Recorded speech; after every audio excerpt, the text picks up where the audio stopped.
ऐसे क्वेश्चन करने का मैं आज आपको शानदार तरीका बताऊंगा और इसके बाद आप कभी गलती नहीं करेंगे ऐसे क्वेश्चन में। तो सबसे पहले आप कथन पढ़ लो। कथन क्या है? सभी केकड़ा टाई है, तो आप केकड़ा से स्टार्ट करो। मान लो ये केकड़ा को है बता रहा है। ओके, ये केकड़ा है। उसके बाद क्या बोला है? सभी केकड़ा टाई है, मतलब ये जो सभी केकड़ा है ये क्या है? टाई है, ये टाई है। उसके बाद क्या बोला है? कुछ टाई हु है।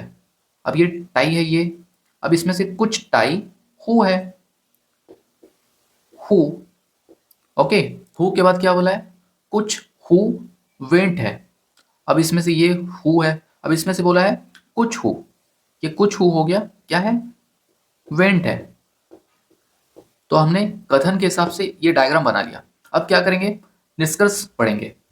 निष्कर्ष पहला बोला है कुछ वेंट केकड़ा है। अब यहाँ पे वेंट कहाँ पे? ये रहा वेंट। ये कुछ वेंट, वेंट और केकड़ा कुछ अंतर दिख रहा है क्या? बहुत अंतर दिख रहा है, मतलब बहुत दूर दूर तक कोई संबंध नहीं है।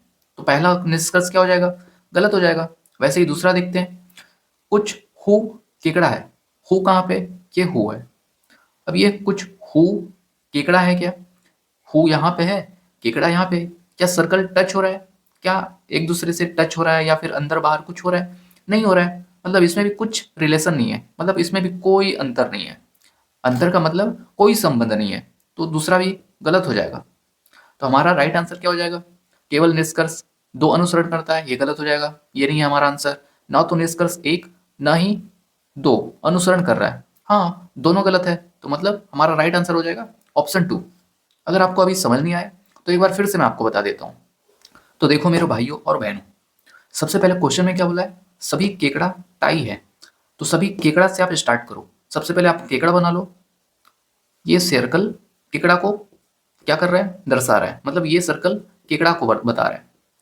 ये हो गया केकड़ा। तो कथन में बोला था सबसे पहले सभी केकड़ा टाई है, मतलब ये जो केकड़ा है ये सभी केकड़ा टाई है। तो ये सभी केकड़ा को हम इस तरीके से बना लेंगे। तो ये सभी केकड़ा क्या हो जाएगा? टाई हो जाएगा। तो ये हो गया टाई। उसके बाद दूसरा क्या बोला है? कुछ टाई हु है। अब ये टाई है, अब इसमें से कुछ टाई हु है।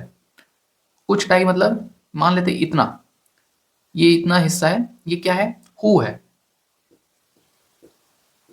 इतना टाई क्या हो गया? हु हो गया। अब आगे आगे क्या बोला है? कुछ हु वेंट है।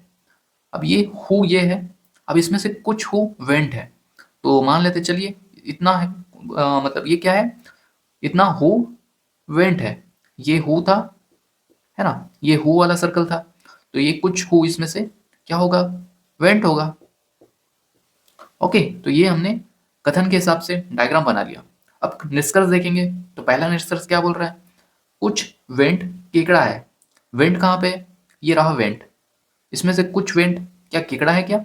ये वेंट का सर्कल है, ये केकड़ा का सर्कल है। ये तो दूर दूर तक इसका कोई संबंध नहीं है। तो पहला वाला निष्कर्ष गलत हो जाएगा। अब दूसरा देखते हैं। कुछ हु केकड़ा है। हु कहाँ पे? ये हु है, ये हु वाला सर्कल।